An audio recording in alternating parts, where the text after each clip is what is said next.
বাংলাদেশের ক্রিকেট ইতিহাসের অন্যতম সেরা ওপেনার তামিম ইকবাল গতকাল মাঠেই হৃদরোগে আক্রান্ত হন। এই খবর স্তব্ধ করে দেয় শুধু বাংলাদেশ নয়, পুরো ক্রিকেট বিশ্বকে। তবে এখন তিনি আগের চেয়ে ভালো আছেন।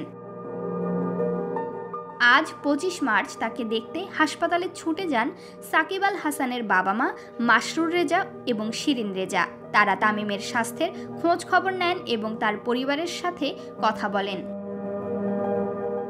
সাকিবের বাবা জানালেন, তামিম ভালো আছে আলহামদুলিল্লাহ, ইনশাআল্লাহ খুব শিগগিরই বাসায় ফিরে যাবে, তার জন্য আমরা দোয়া করছি।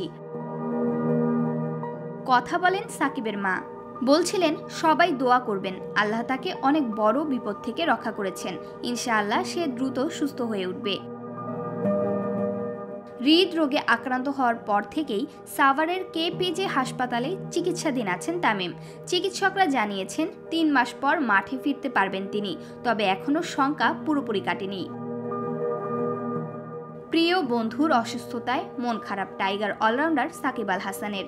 নিজের জন্মদিনেও আনন্দ করতে পারেননি তিনি। ফেসবুকে তামিমের জন্য দোয়া চেয়ে লিখেছেন, আজ আমার জন্য বিশেষ দিন, কিন্তু মনটা আনন্দে নেই, কারণ আমার প্রিয় সতীর্থ তামিম অসুস্থ। মাঠে আমরা একসঙ্গে অনেক লড়াই করেছি, অনেক স্মৃতি রয়েছে। চাইবো আমাদের এই পথ চলা আরও দীর্ঘ হোক। তামিম আমার সতীর্থ, বন্ধু। মাঠে একসাথে লড়াইয়ের স্মৃতি আজও প্রাণে জ্বলে। দোয়া করো সে ফিরে আসুক।